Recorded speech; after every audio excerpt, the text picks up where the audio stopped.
You know, I was sitting in my office the other day, and a young woman came up to me after a seminar. She looked absolutely exhausted, and she said something that stopped me in my tracks.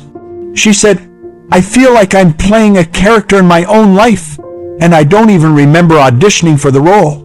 Now, I've been studying human potential in the mind for over 5 decades, and I have to tell you, that might be the most honest thing anyone has ever said to me.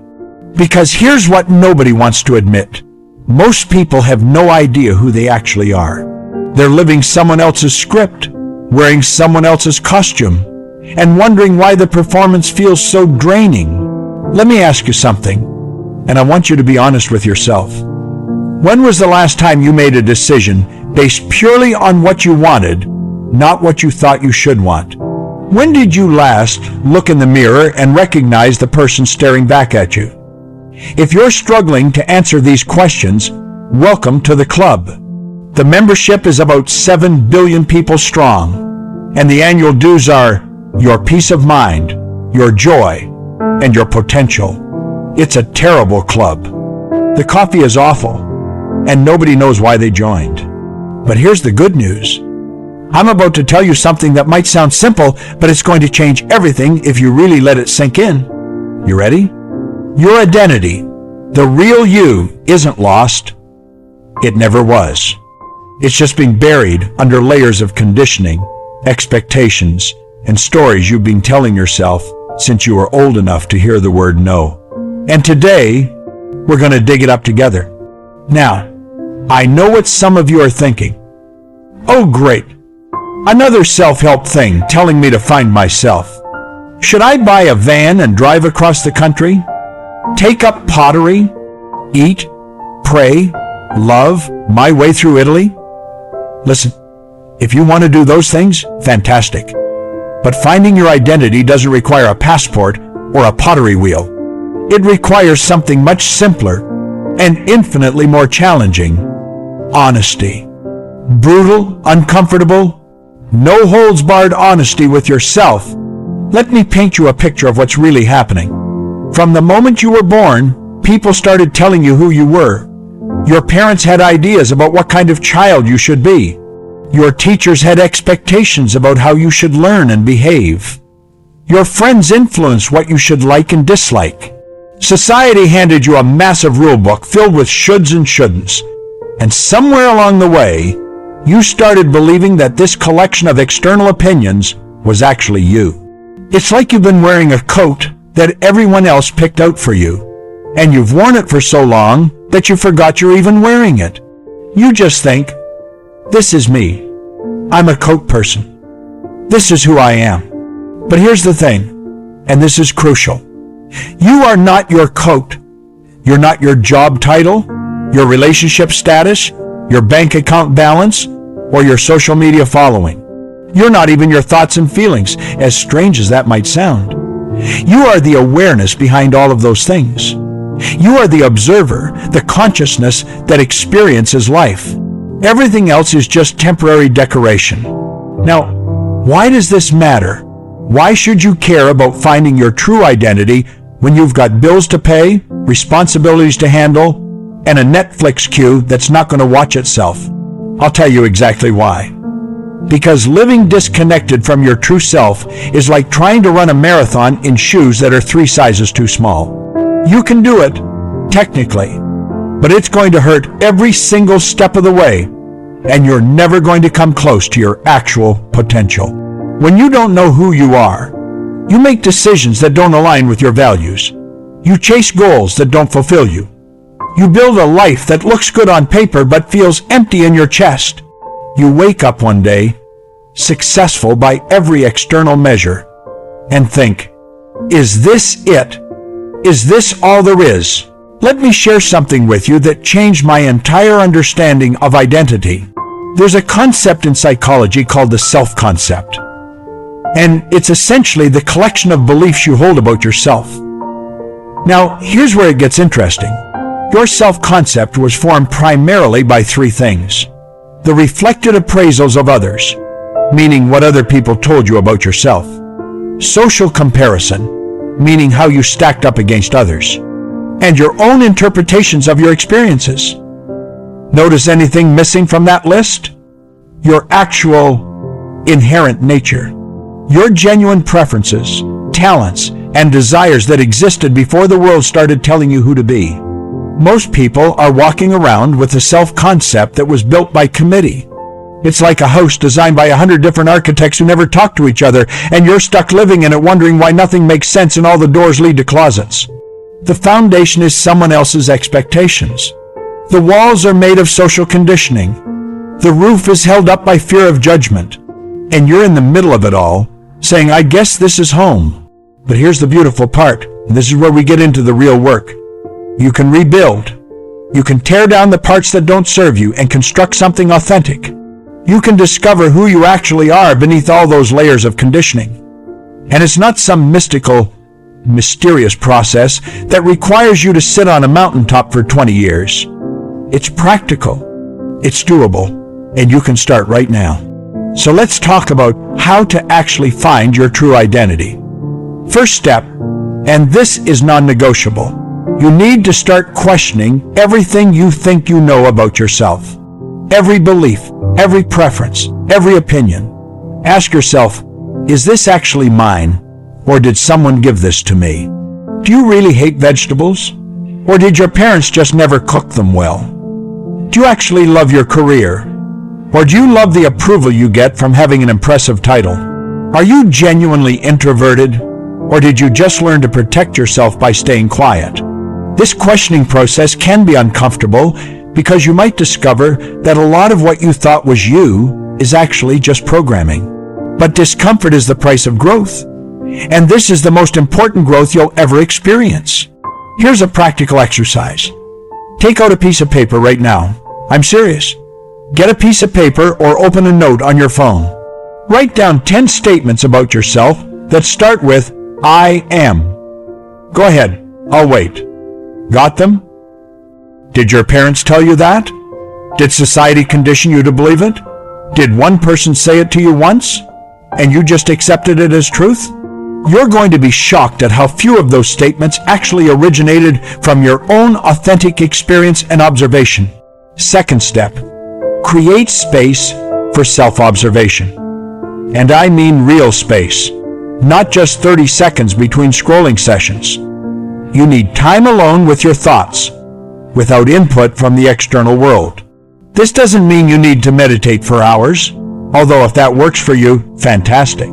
It means you need regular periods where you're not consuming content, not performing for others, not distracted by entertainment, just you and your consciousness. Take a walk without your phone. Sit in silence for 10 minutes. Journal without any agenda.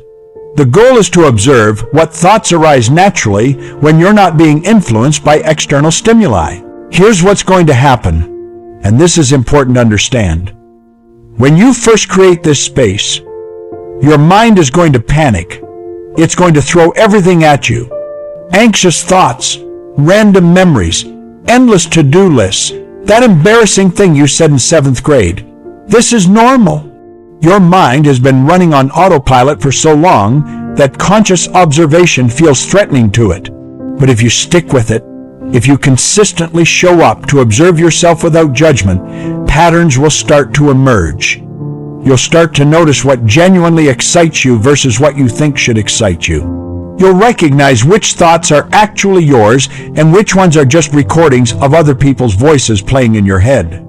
Third step, and this one's crucial. Start experimenting with different versions of yourself. I'm not talking about being fake or dishonest. I'm talking about trying on different behaviors, interests, and ways of being to see what actually resonates with your core. Think of it like being a scientist studying yourself. Scientists don't just theorize, they test. They experiment. They gather data.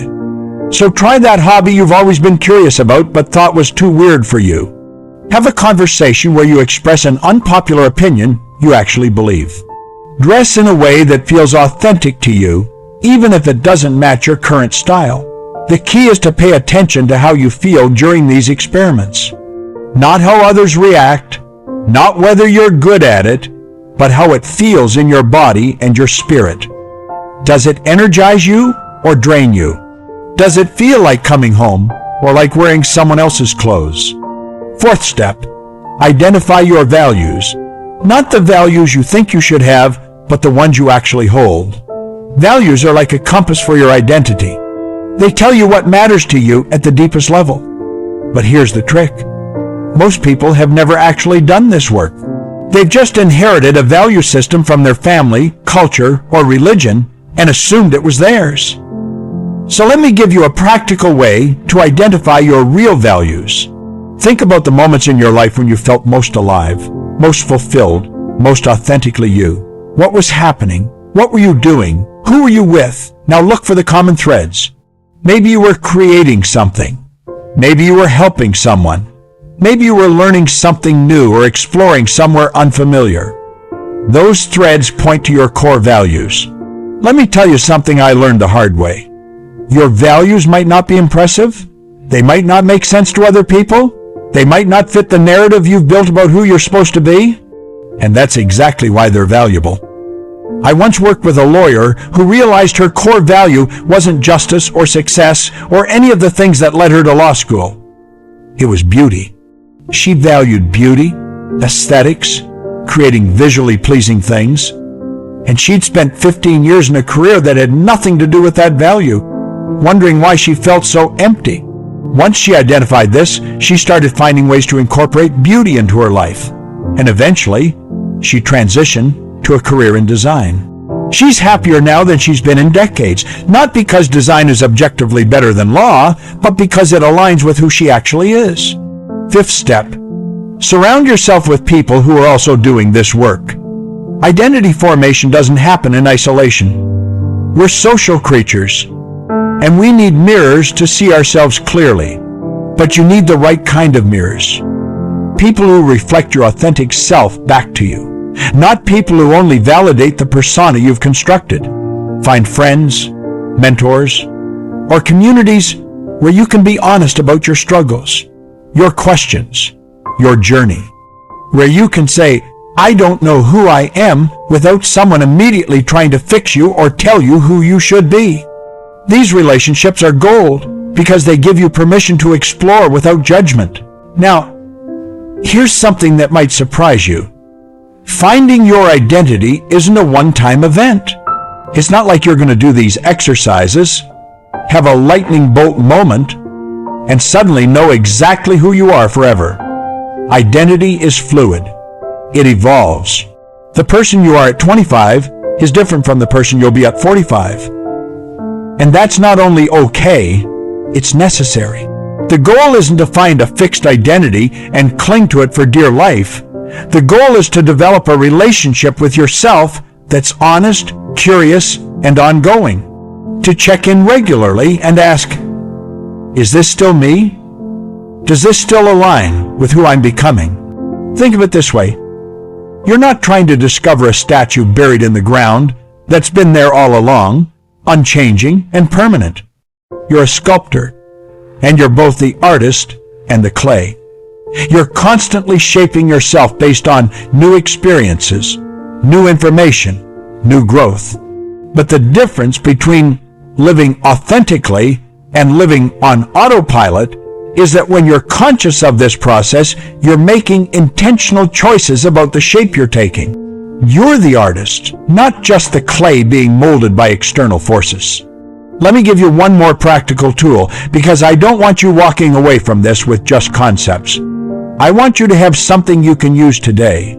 It's called the alignment check, and it's incredibly simple. Every single day, probably in the evening, ask yourself 3 questions.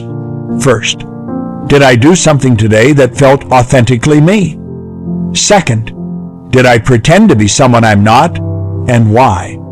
Third, what's one small thing I can do tomorrow to honor my true self? That's it. 3 questions. Write down your answers. Do this for 30 days, and you'll be amazed at the patterns you notice and the clarity you gain. Now, I want you to do something for me right now. Before you click away, before you move on to the next video or the next distraction, I want you to commit to one small action. Not tomorrow. Not when you have more time. Right now. Pick one thing from what we've talked about today. Maybe it's writing down those 10 I am statements. Maybe it's scheduling 10 minutes of silence for tomorrow morning. Maybe it's texting a friend and asking them what they see as your core strengths and interests. Just one small thing. Do it now. Because here's the truth. Information without action is just entertainment. And you didn't show up here today to be entertained. You showed up because some part of you knows that you're meant for more than sleepwalking through a life that doesn't fit. Your true identity is waiting for you, not somewhere far away, not in some future version of yourself, right here, right now, underneath all the layers you've accumulated. And the most exciting part? Discovering it doesn't mean you have to blow up your entire life, quit your job, or make some dramatic gesture. It just means you start making small, honest choices every single day that align with who you actually are. And those small choices compound. They build on each other until one day you wake up and realize you're not performing anymore. You're just living authentically, fully, as yourself. So here's my challenge to you. Take this seriously. Not because I said so, but because you owe it to yourself. You've got one life, one shot at this experience, and spending it as someone you're not is the greatest tragedy I can imagine. But spending it discovering and becoming who you truly are, that's the greatest adventure available to human beings.